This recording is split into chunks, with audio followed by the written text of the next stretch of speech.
Hey everybody, it's Night again. Since I made my Magic the Gathering rant video where I went on about, for goodness knows, 13, 14 minutes, I thought I'd go ahead and make a deck list just for the fun of it, because I've actually gotten a couple of responses from the video, which I'm very happy to say, because for a long time as I was putting the video up, I pretty much brushed it off as saying no one's gonna ever see this, no one's gonna really care. But I've gotten a couple of responses, so I'm actually pretty happy about that. So I figured I'd go ahead and post a deck list just to show you guys what I'm working with. Um, Now I'm gonna. This is the green deck, the mono green Protean hydra deck that I was working on that I told you guys about in the rant video. But it's I'm gonna do this in order from land, creature, spells, and then, or I'm sorry, from land to, yeah, from land, creature, spells, and then our artifacts. Um, we'll go ahead and start this off. I've got 18 lands, all forests. No special lands, mainly because I really don't have any that I can put in here right now. There are a couple that I do want, but right now they're unavailable. So anyway, let's get into creatures. I run a playset of Llanowar. Obvious, since you are running a mana ramp, you want creatures that will give you enough mana. Bellowing Tangleworm. I run two of these. Really good creature to have as far as as like I said, as far as I've gone through with this deck. It's a 4/4 for 5, which is actually pretty good, and it's got Intimidate, and other green creatures also have Intimidate when he's on the field. So basically, nothing can block except green creatures and artifact creatures. So I always find that. All right. The first of my few fatties, It That Betrays, Rise of the Eldrazi. I love that set, by the way. It's the one I came into. But it's an 11/11 for 12, so it's a decent sized guy. He has Annihilator too, so every time he attacks, the defending player has to sacrifice 2 permanents. And whenever you sacrifice a non-token permanent, that card comes to my side of the battlefield under my control. So it's a really good card to have out there. Once again, really good fatty. Once again, I have some more creature-based mana ads, which Overgrown Battlements. I run a play set of it of 4. And it's a defender with 0/4 for 2, which I find really good. And its ability, you tap it, and you add 1 green mana to your mana pool for each creature with defender. So I have 4 of those, which would put 4 mana on each one. But the next creature that I have also is a defender. It's Wall of Tanglecord. I run 2 of them, which is 0/6 for 2. Once again, really good. And it has the ability to tap green mana, and it gains reach until the end of turn. So it can block out the flying, and it gives 2 extra mana ability to my Overgrown Battlement. So each one will equal about 6 if you get all of them on the field, and I have done that before. Next up, Ondu Giant. I basically keep him in as a chump blocker, and because of his land fetch ability. When he comes into the battlefield, search your library for a basic land card, put it on the battlefield, tap, shuffle library. Easy enough. See, 2/4 for 4. Next up, actually I'm going to save him for a few minutes because he'll come in to play with us. Next up, we got Isuri's Archers. Once again, just a chump blocker to 1/2 for 2 elf. It's really good, or 1/2 for 1. I'm sorry, elf. It has reach, and whenever it blocks a creature with flying, it gains 3/0 until the end of turn. So it's good to have. Next up, Blightsteel Colossus. Now, a lot of people have talked about this card, and I actually like it a lot, just for the fact that it's an intimidating creature to have on your side of the field, and it's an automatic. It's an automatic point of interest to the other player. They're trying to get rid of this, so they're not looking at the rest of your field. That is a big reason why I have him in my deck. I don't care that he's 11/11 for 12 with Infect. I mean, that's really awesome, and he has Trample. So, I mean, it's really great. But it's not the reason I have him. But, like I said, he's an 11/11 for 12. He's got Trample, Infect. He's indestructible. And if he would be put to the graveyard from anywhere, you reveal it and shuffle it into the owner's library. So, I mean, he just keeps coming back all the time. So it's a great fatty to have, but once again, I keep him for the intimidation. All right, and then like I said, the main point of this deck, Protean Hydra. I run 2 of them. This was probably the very first card that I ever fell in love with, and I do have a playset, but I only run 2 in this deck. 0/0 for 1 green mana and X amount of colorless mana. He comes into the battlefield with X amount of 1/1 counters on it. If damage would be dealt to him, you remove that many 1/1 counters, and then whenever a 1/1 counter is removed from him, put 2 at the put 2 on it at the beginning of the next end step. So if I block with him and he's a 7/7, he loses 4. Next turn he's gonna gain 8. So he's gonna be a fucking 11/11. So he only gets stronger. And I do have spells and creatures in this deck that help him become bigger, like this one. One of the only cards I actually have in my deck now from the new Phyrexia set, Hex Parasite.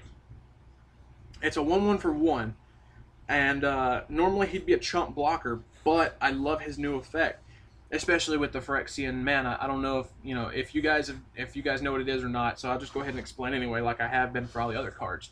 Phyrexian mana, instead of paying the mana cost, you could pay with 2 life. So this one has X colorless and 1 black or 1 Phyrexian mana, as you can see right there.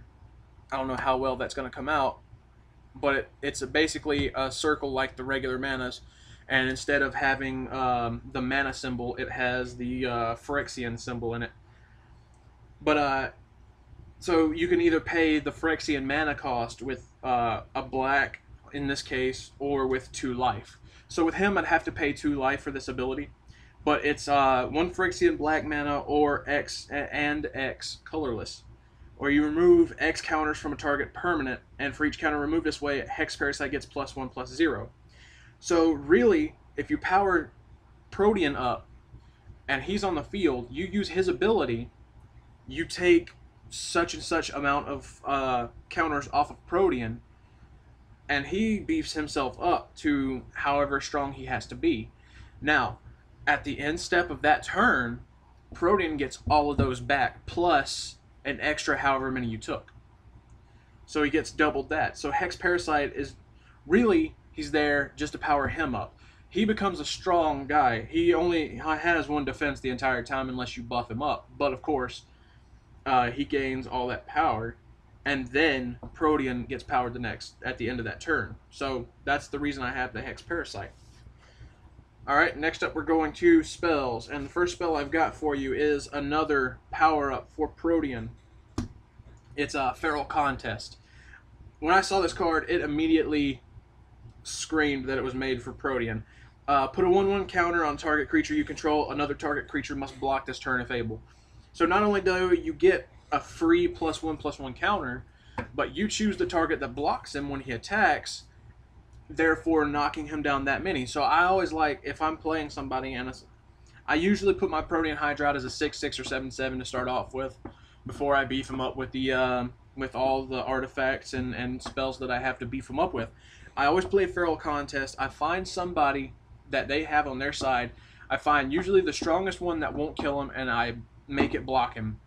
That way, 1, it's tapped, and it can't use whatever ability it might have, and 2, it takes away most of the Protean's tokens, and therefore doubling them the next turn.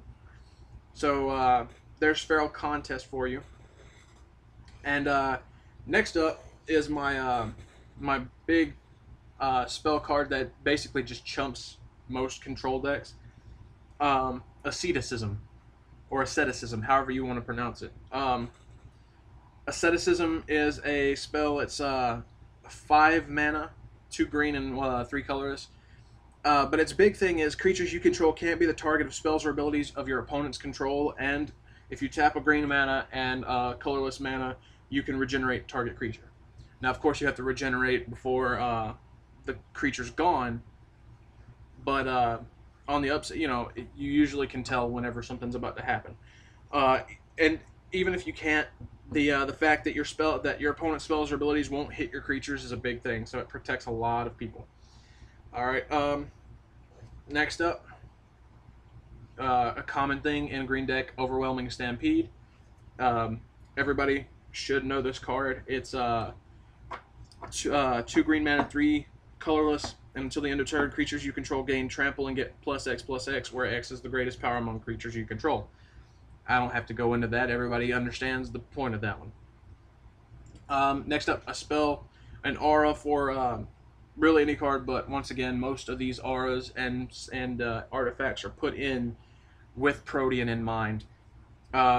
Oaken Form, it's an aura for 3 mana. Enchanted creature gets +3/+3. So, just something to power up a lot of your creatures. In my case, I like, the Protean Hydra just to keep him alive. Because a lot of people tend to get rid of all those tokens. Next up, Cultivate. I run a play set, of course. All green decks should have a play set of Cultivate. Search your library for up to 2 basic land cards, reveal them, put one on the battlefield tapped and one in your hand, shuffle your library. So it's a land fetch. Very good land fetch. 2 Fogs. Once again, one of those cards that I don't really use that often, but when I do, it's for something really important, so I like to keep it.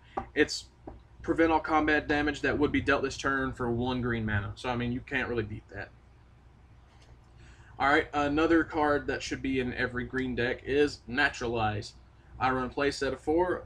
It's 2 mana, destroy target artifact or enchantment. I mean, you really can't go wrong with that, especially for if you're playing someone's artifact deck. I get a lot of use out of this in a lot of cases when I first started playing, because a lot of people tended to use enchantments and auras and artifacts against me, and this would take them down. Alright, and last of the spells we have Quest for Renewal. I like this card a lot, just for what it can do. For 2 mana, you put it on the field, and whenever a creature you control becomes tapped, put a quest counter on it. As long as there are 4 or more quest counters on it, untap all creatures you control during each other player's untap step. So it's just a good way to basically give your creatures vigilance. And I don't care what anyone says, I like vigilance in creatures. Alright, next up we have artifacts. This is the last part of this deck. First one up, Darksteel Plate. Darksteel Plate is indestructible, and equipped creature is indestructible. 3 colorless, equipped for 2. I mean, there's not much more to say about that. It just turns whatever creature it's equipped to indestructible. And that's good. Alright, next up. 2 of my favorite cards to play with because they're just devastating. First one up is Sword of Body and Mind. I'm sure everybody knows this, but we'll go over it anyway. 3 colorless mana, equipped for 2. Equipped creature gets 2/2 and has Pro from green and blue. So, there's that. And then whenever equipped creature deals combat damage to a player, you put a 2/2 green wolf creature token onto the battlefield, and that player puts the top 10 cards of his or her library into his graveyard. That hurts. Next up, we got another one that hurts. Sword of Feast and Famine. Not as devastating as the Sword of Body and Mind, but I like it because of the land ability. And that's, once again, it's 3 colorless, equipped for 2. 2/2 Pro from black and green. Whenever the equipped creature deals combat damage to a player, that player discards a card, and you untap all lands you control. For me, and running a partial mana ramp, that's really important, because that means I can put out, say, my It That Betrays on one turn, attack with that, suddenly everything untaps, and I can play my Blightsteel Colossus. Next up, we have Strata Scythe. Really good equipment card. It's 3 colorless, equipped for 3, with Imprint. So whenever it enters the battlefield, you search your library for a land card, exile it, and then shuffle your library. The equipped creature gets +1/+1 for each land on the battlefield with the same name as the exiled card. I run 18 lands with 2 of those. So at the most, I'll have available 16 basic forests, which means I could upwards of a 16/16 creature. We'll save those for last. Next up, we have Shrine of Boundless Growth. I like this card a lot. I've heard a lot of bad things about it, but in this deck, I've played it a lot, and it really comes up very well. And I will have to say, I've asked a judge about it because I didn't know, and a lot of people told me yes, no, maybe so. So I asked the judge, and it says whenever you cast a green spell, and I asked if that means green creatures as well, and it does. So whenever you cast a green creature, this also it also gets the token. But anyway, it works like every shrine that there is in New Phyrexia. At the beginning of your upkeep, or whenever you cast Green Spell, put a charge counter on Shrine of Boundless Growth. All you have to do is tap it and sacrifice. Um, you add 1 colorless mana to your mana pool for each charge counters on Shrine of Boundless Growth. You could play this on turn 3. It's a 3-drop, so you could play it on turn 3 or 2 if you're running this deck, because of I often find that on turn 2 I have at least 4 mana. But you could play this for mostly on turn 3, and if you're playing like I do, by turn 4, 5, and 6, you have enough mana in there to play a pretty good creature, or even maybe your Protean Hydra with enough mana in it to devastate. And last, I have my last artifact, Everflowing Chalice. One of the very first cards that was ever put into a deck for me. It's a artifact for 0 colorless mana, but it has a multi-kicker of 2. Everflowing Chalice enters the battlefield with a charge counter for each time it was kicked. Tap, you add 1 colorless mana to your mana pool for each charge counter.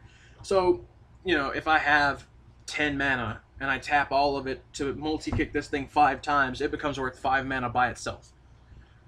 And I've got 4 of them, and I have used them in conjunction with one another, where I've only had enough mana to turn this one into 1 mana, so I had 3. I tapped this plus the 2 and a creature that I just put out for 4 to tap that one for 2. Then I tap both of these for 3, and then those other 3 to make this one a 3, and so on and so forth. And I've had upwards of one of my Everflowing Chalices in one of my very few games that I've played was upwards of worth 15, 6, or no, I'm sorry, it was 17, upwards of 17 mana by itself. But that's my deck list for the Mana Ramp Protean Hydra. If there are any comments or suggestions for it, please let me know. Just, once again, constructive criticism, and, you know, just watch my MTG rant. You'll understand where I'm coming from. But, like I said, I hope you enjoyed it. I hope it gave some of you guys ideas, and I'll try to make another one pretty soon for some of the other decks that I've got. Take it easy, guys, and just remember, you can always contact me if you need to.